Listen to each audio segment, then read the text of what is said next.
श्री गणेशाय नमः। ओम नमः शिवाय। श्री हनुमंते नमः। रामचरितमानस अयोध्या कांड। अब तक आपने दोहा नंबर 42 तक की कथा सुनी।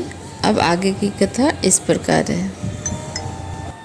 गई मूर्छा राम ही सुमरी, निप फिर करवट लीन। सचिव राम आगमन कही, विनय समय सब कीन्ह। सियावर राम जय जय राम। अवनिप अकनि राम पगुधारे, धरि धीरज तब नैन उघारे। सचिव सम्हारि राउ बैठारे, चरण परत नृप राम निहारे। लिए स्नेह बिकल उर लाई, गए मनि मनहु फनिक फिरि पाई। राम ही चितई रहे नर नाहु, चला विलोचन बारी प्रबाहु। शोक विवश कछु कहे न पारा, हृदय लगावत बारहि बारा। विधि मनाव राउ मन माही, जहि रघुनाथ न कानन जाई। सुमरि महेश ही कहई निहोरी, विनति सुनहु सदा शिव मोरी। आशुतोष तुम औढ़र दानी, आरती हरहु दीन जन मानी। अर्थात इतने में राजा की मूर्छा दूर हुई। उन्होंने राम का स्मरण करके राम राम कहकर फिर से करवट ली और मंत्री ने रामचंद्र जी का आना कहकर समयानुकूल विनती की। जब राजा ने सुना कि श्री रामचंद्र जी पधारे हैं तो उन्होंने धीरज धर के नेत्र खोले और मंत्री ने संभाल कर राजा को बैठाया और राजा ने श्री रामचंद्र जी को अपने चरणों में पड़ते यानी प्रणाम करते देखा। स्नेह से विकल राजा ने रामचंद्र जी को हृदय से लगा लिया, मानो सांप ने अपनी खोई हुई मणि फिर से पाली हो। राजा दशरथ जी श्री रामचंद्र जी को देखते ही रह गए। उनके नेत्रों से आंसुओं की धारा बह चली। शोक के विवश होने के कारण राजा कुछ कह नहीं सकते। वे बार बार श्री रामचंद्र जी को हृदय से लगाते हैं और मन में ब्रह्मा जी को मनाते हैं कि जिससे रघुनाथ जी वन को न जाए। फिर महादेव जी का स्मरण करके उनसे निहोरा करते हुए कहते हैं, हे सदाशिव, आप मेरी विनती सुनिए। आप आशुतोष यानी शीघ्र प्रसन्न होने वाले और औढ़र दानी यानी मुँह मंगा इनाम देने वाले हो, अतः मुझे अपना दीन सेवक जानकर मेरे दुख को दूर कीजिए। सिया राम जय जय राम, सिया राम जय जय सिया राम। तुम प्रेरक सबके हृदय, सोमति राम ही देहु। बचन मोर तज रहई, घर परिहर सिल सनेहु। सियावर राम जय जय राम। अजसु हो जग सुजसु नसाऊ, नरक परो बरु सुर परु जाऊ। सब दुख दुसह सुहावहु मोहि, लोचन ओट राम जन होई। असमन गुनई राउ नहीं बोला, पीपर पात सरिस मन डोला। रघुपति पित ही प्रेम में बस जानी, हुनि कछहु कहे मत अनुमानी। देश काल अवसर अनुसारी, बोले वचन विनित विचारी। तात कहूँ कछु करऊँ ढिठाई, अनुचित छब जानी लरिकाई। अति लघु बात लागी दुख पावा, काहू न मोहि कही प्रथम जनावा। देख गुसाई पूछी माता, सुनी प्रसंग गए शीतल गाता।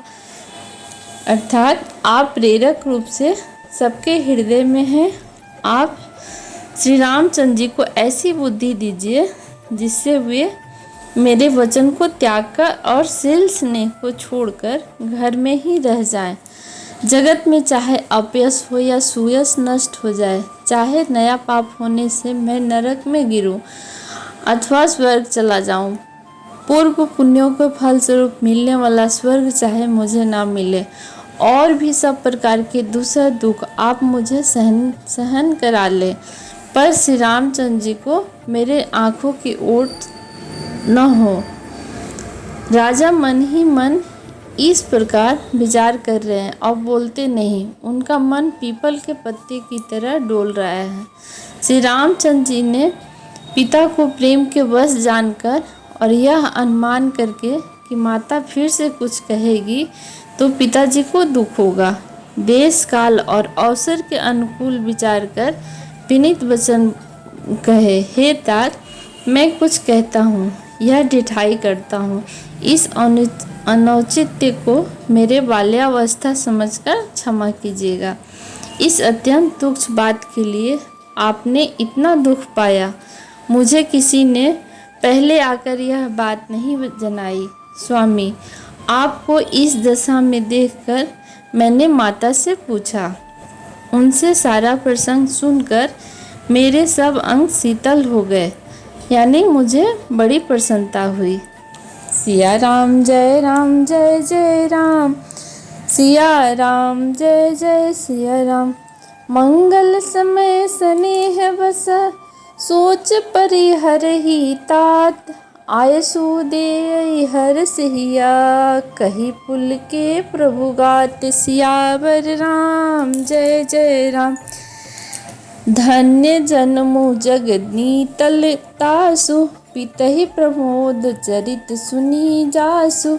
चारि पदारथ कर तल ताके, प्रिय पितु मातु प्राण सब जाके। आयसु पाल जन्म फल पाई, एहि वेगहि हो रजाई। बिदा मातु सन आवहि मांगी, चलहु पनी बहु री पग लागी। अस कहि राम गौनु तब कीन्हा, भूप शोक बस उतरु न दीन्हा। नगर व्यापी गई बात सुतीक्षी, छुवत चढ़ जनु सब तन बीछी। सुनिए भय बिकल सकल नर नारी, बेली बिटप जिमि देखी दवारी। जो जह सुनई धुनई सिर सोई, बड़े विषाद नहीं धीरज होई। अर्थात राम जी कहते हैं, हे पिताजी, इस मंगल के समय स्नेहवश होकर सोच करना छोड़ दीजिए और हृदय में प्रसन्न होकर मुझे आज्ञा दीजिए। यह कहते हुए प्रभु श्री रामचंद्र जी सर्वांग पुलकित हो गए हैं और उन्होंने फिर कहा, इस पृथ्वी तल पर उसका जन्म धन्य है जिसके चरित्र सुनकर पिताजी को परम आनंद हो, जिसको माता पिता प्राणों के प्रिय हैं। चारों पदार्थ अर्थ धर्म काम मोक्ष उसके कर लगत यानी मुट्ठी में रहते हैं। आपकी आज्ञा पालन करके और जन्म का फल पाकर मैं जल्दी ही लौट आऊँगा, अतः कृपया आज्ञा दीजिए। माता से विदा मांग के आता हूँ, फिर आपके पैर लगकर यानी प्रणाम करके वन को चलूँगा। ऐसा कहकर तब श्री रामचंद्र जी वहाँ से चल दिए। राजा ने शोकवश कोई उत्तर नहीं दिया। वह बहुत ही तीखी यानी अप्रिय बात नगर भर में इतनी फैल गई कि मानो डंक मारते ही बिच्छू का विष सारे शरीर में चढ़ गया हो। इस बात को सुनकर सब स्त्री पुरुष ऐसे व्याकुल हो गए जैसे दावानल यानी जंगल में आग लगी हो। देखकर बेल और वृक्ष मुरझा जाते हैं। जो जहाँ सुनता वह वहीं सिर धुनने लगता और बड़ा विषाद है, किसी को धीरज नहीं बनता। सिया राम जय राम जय जय राम, सिया राम जय जय सिया राम। मुख सुखावहि लोचन, स्त्रवे सुकुन हृदय समाई। मनहु करुण रस कटकई, उतरी अवध बजाई। सियावर राम जय जय राम। मिले ही माझ बिति बात बेगारी, जह तह देहि कै कही गारी। एहि पापनि बूझी पर परयु, छाई भवन पर पावक धरऊ। निज कर नयन काढ़ी यह दीखा, डारी सुधा विसु चाहत चीखा। कुटिल कठोर कुबुद्धि अभागी, भय रघुवंश बिनु बन आगी। पालो बैठी पेड़ यही काटा, सुख महु शोक ठाटू धरि ठाटा। सदा राम वेहि प्राण समाना, कारण कवन कुटिल पनु ठाना। सत्य कहे कबि नारी स्वभाव, सब विधि अगहु अगाध दुराऊ। निज प्रतिबिंब परखु गहि जाई, जानि न जाई नारी गति भाई।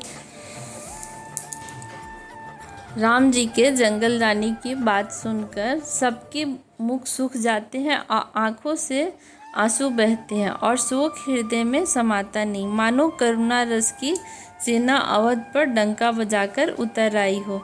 सब मेल मिल गए थे और सब संजोग ठीक हो गए थे। इतने में विधाता ने बात बिगाड़ दी।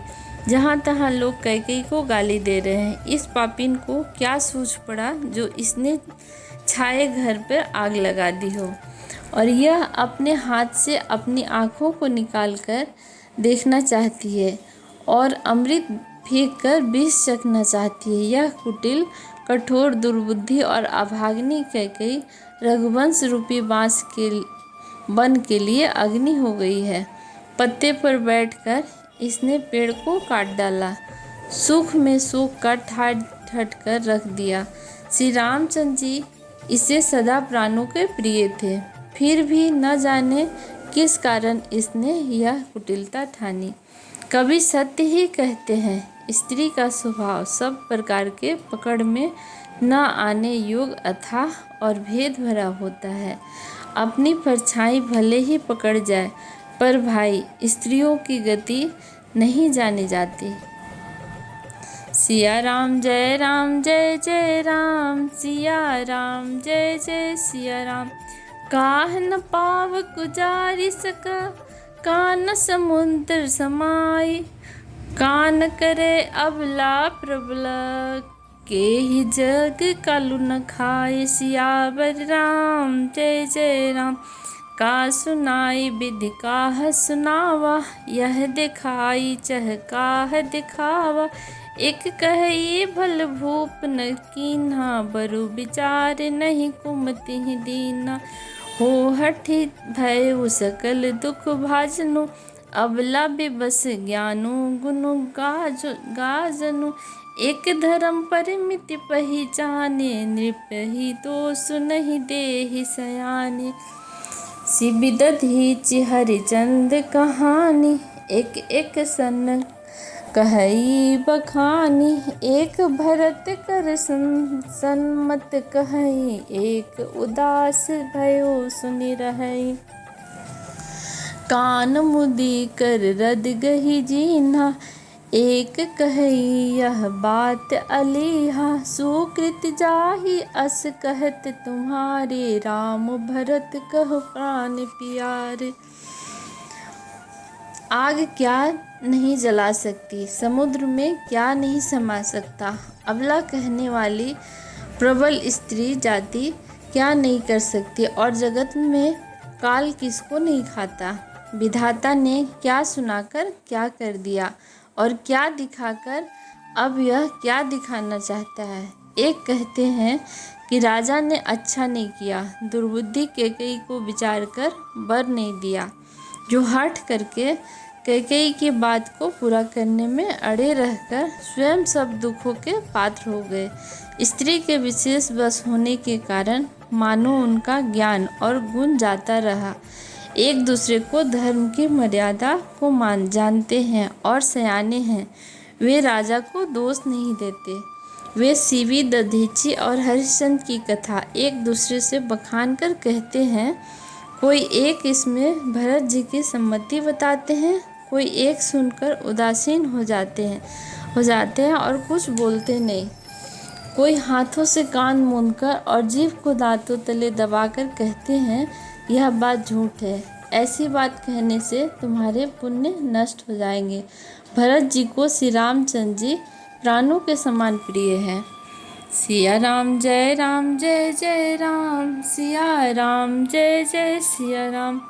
चंदु चवे बरु अनलकना, सुधा होई वृषतूल। सपने कहूँ न करहि विकचू, भरत राम प्रतिकूल। सियावर राम जय जय राम।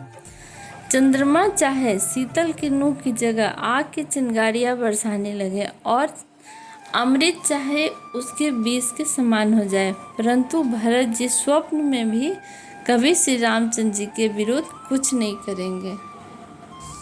जय सिया राम। आगे की कथा अगले एपिसोड में। धन्यवाद।